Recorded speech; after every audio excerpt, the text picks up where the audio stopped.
मित्रों नमस्कार।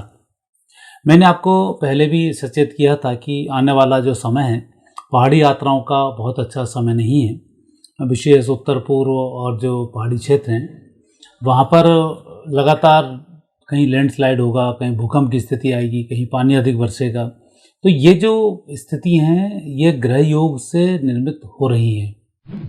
और अभी आपने कश्मीर में देखा कि एक लैंडस्लाइड हुआ और पूरा रास्ता बंद हुआ और 2-3 मंजिल तक पूरा मलबा जम गया। लाखों यात्री वहाँ पर फंस गए। पिछले साल भी आपने देखा कि ये स्थिति उत्तराखंड हो, हिमाचल हो, इन क्षेत्रों में भी लगातार नेगेटिव रही और वहाँ पर लोग फंस गए। इसके पीछे कारण कुछ सामान्य रूप से देखने में तो लगता है कि प्रशासन की गलती है, या सामान्य रूप से देखने पर लगता है कि ज़रूरत से ज़्यादा लोगों का वहाँ आवागमन होना है। तो इन चीज़ों को हम एक तरह से तो दोषी ठहरा सकते हैं, लेकिन प्राकृतिक आपदाओं के कारण भी बहुत सी बातें नेगेटिव हो जाती हैं, उसको हम नकार नहीं सकते हैं। वो ग्रह योग अब ऐसे ही बन रहे हैं कि पहाड़ी यात्राओं को करने में आपको लगभग इस उम्मीद से जाएं कि जब कहीं आप जा रहे हैं तो 15-20 दिन भी आपको लग सकते हैं। कई जगह रास्ते जाम हो सकते हैं और कई जगह प्राकृतिक आपदाएं भी आ सकती हैं। तो इस प्रकार नेगेटिव इनका सामना आपको करना पड़ेगा। उसके पीछे कारण है कि एक तो अब आप देख रहे होंगे सभी ज्योतिषी शुरू हो गए हैं कि मीन राशि का शनि और सब कुछ नेगेटिव करने लगेगा, उस पे लोग आ गए हैं। युद्ध के बादल मंडरा ही रहे हैं और ग्रह योग भी कुछ ऐसे बन रहे हैं जो बहुत बेहतर नहीं है। जैसे ग्रहों का राशि परिवर्तन, गुरु राशि परिवर्तन करता है 1 साल में, लेकिन अब गुरु 6 महीने में, 8 महीने में अतिचारी गुरु कहलाता है राशि जल्दी परिवर्तन करने पर। तो उस तरह से जो राशि परिवर्तन है तो गुरु का एक तेजी से प्रभाव पड़ रहा है। शनि का राशि परिवर्तन भी समय से 2.5 साल उसका समय होता है, 2.5 साल में समय भी जो शनि का परिवर्तन है यह भी समय अनुसार नहीं हो रहा है। बकरी मार्गी होते होते वो अपने पीरियड को कम ज़्यादा कर रहे हैं। तो ये स्थिति भी बहुत ठीक नहीं है। विश्व युद्ध की स्थिति को देखते हैं तो वहाँ मंगल का, शनि का, राहु का ये योग भी बहुत अच्छा नहीं आता है। तो अभी प्रकृति अपने आप को बहुत तेजी से परिवर्तित कर रही है। पहले रोड एक्सीडेंट 8-10 दिन में 1 आध दिन होता था, कहीं कुछ खबर आती थी। अब रोज के रोज ही 70-80 एक्सीडेंट की खबर आप तो पेपरों में ही सुन लेते हैं। कहीं बस ड्राइवर सो गया तो बस खाई में गिर गई, कहीं कुछ हुआ, कहीं बस के स्टीयरिंग फेल हो गया, कहीं टेक्नोलॉजी के ज़माने में सारी चीज़ें हो रही हैं। एक दूसरे को ओवरटेक करने में बसें भिड़ रही हैं, कई लोगों की जानें जा रही हैं। ट्रेन एक्सीडेंट भी आप लगातार देख रहे होंगे। तो इस प्रकार की जो आपदाएं हैं वो लगातार बढ़ रही हैं और बढ़ती रहेंगी।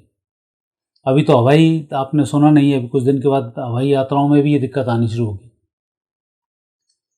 उनके संपर्क टूटना शुरू हो जाएंगे। तो अभी बड़ी विचित्र स्थिति बन रही है। तो पहाड़ों पर जो परिवार के सहित यात्राएं कर रहे हैं उन लोगों को बहुत ही सतर्क होने की आवश्यकता है। और इस तरह से भीड़ लगाकर एकदम यात्रा करना, बिना योजनाओं की यात्रा करना ठीक नहीं है। अभी तो कुछ दिन पहले ही 2-4 दिन ही हुए हैं, तभी लोग शिमला गए और मनाली पहुँचे। लोग होटलों में ही नहीं पहुँच पाए और पूरी 3-3, 4-4 दिन उनके सड़क पर ही गुजर गए। कश्मीर में गए, अब रास्ते में जाम पड़ा हुआ है तो रास्ते में ही उनकी पूरी यात्रा ठंडी हो गई। बर्फ़ देखने के लिए कोई कहीं जा रहा है, कोई कहीं जा रहा है। तो ये जो योग हैं सब नेगेटिव हो रहे हैं। बुध का राशि परिवर्तन 21 दिन में हो ही नहीं रहा है। शुक्र का राशि परिवर्तन 26 दिन में हो ही नहीं रहा है। कहीं आगे बढ़ रहे हैं, कहीं पीछे हो रहे हैं। तो ये जो ग्रहों का चाल जिस तरह से बिगड़ी है, ये चाल भौतिक दृष्टि से बिगड़ना और परेशानी का हम कारक इसको कह सकते हैं कि इतनी सारी आपदाएं आ रही हैं, परेशानी हो रही है।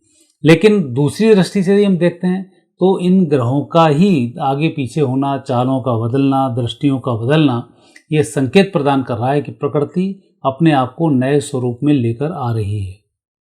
हिमालय को हम सिर्फ एक हिमालय मानकर चलते हैं कि एक पर्वत है, उसके ऊपर बर्फ जमी हुई है, जबकि हमारे धर्मशास्त्र और हमारी प्रकृति के नियम हिमालय को आज भी हम जीवित मानते हैं।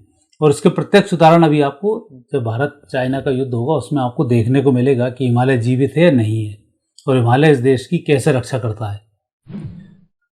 हिमालय हमारी रक्षा कर रहा है और हम उस हिमालय के कारण बहुत दृष्टि से सुरक्षित हैं।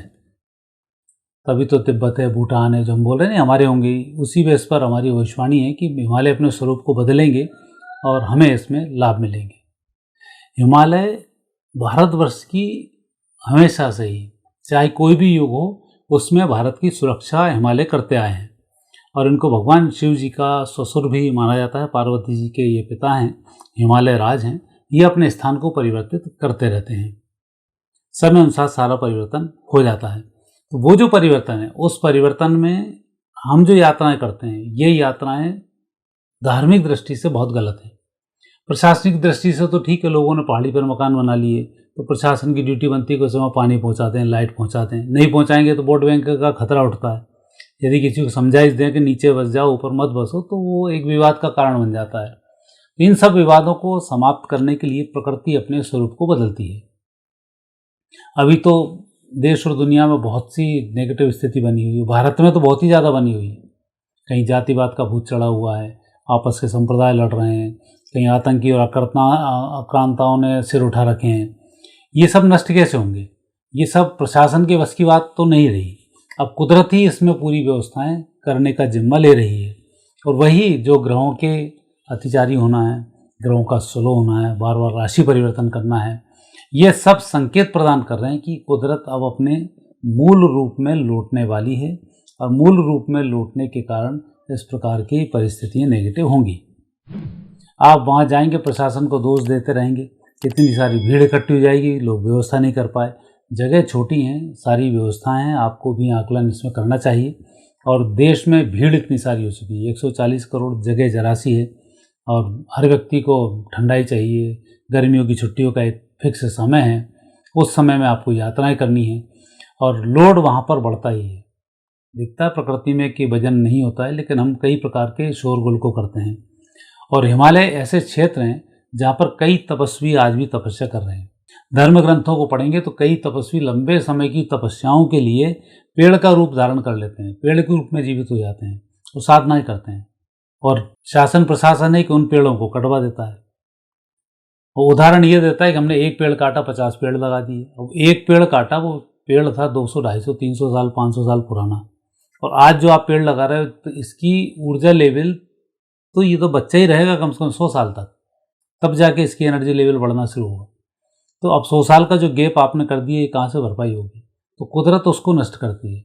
और इस प्रकार से पहाड़ों पर जाना पहले भी मना था और बड़े हम नियम श्रद्धा अनुसार जाते थे, वहाँ के वृक्षों का आदर सम्मान किया करते थे। अब आप देखें, जब भी आप चले जाएं ऋषिकेश, यमुनोत्री तरफ, गंगोत्री तरफ, केदारनाथ तरफ, पेड़ ही कटे हुए हैं, जंगल के जंगल साफ हैं। तो अब प्रकृति मूल स्वरूप में आएगी तो ये सब परिवर्तन करेगी।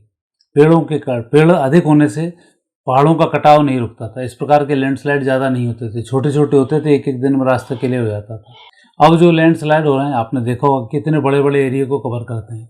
इतनी मशीनरी होने के बावजूद भी इतने कम समय में हम उनको नहीं समेट पाते हैं, टाइम लग जाता है। तो ये जो परिस्थिति बन रही है, ये परिस्थिति बहुत ठीक नहीं है।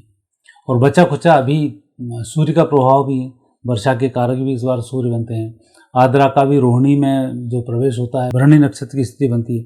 तो यहाँ जो आद्रा प्रवेश कर रही है भरणी नक्षत्र में, ठीक नहीं है। इस समय में जो प्रवेश हो रहे हैं, ये ग्रहों के प्रवेश हों, नक्षत्रों में हों, ये सब स्थिति बड़ी नेगेटिव चल रही है। और ऐसे समय में आपको इन यात्राओं में बहुत सावधानी रखनी होगी, अन्यथा ये नेगेटिव स्थिति बनती रहेगी। और पहाड़ों पर रहने वाले लोगों को भी इस बात का विशेष ध्यान रखना होगा कि आप तो वहाँ पर टोटल असुरक्षित हैं। यात्री तो 7 दिन में आएंगे और चले जाएंगे, लेकिन आपके लिए ये खतरा मंडरा रहा है।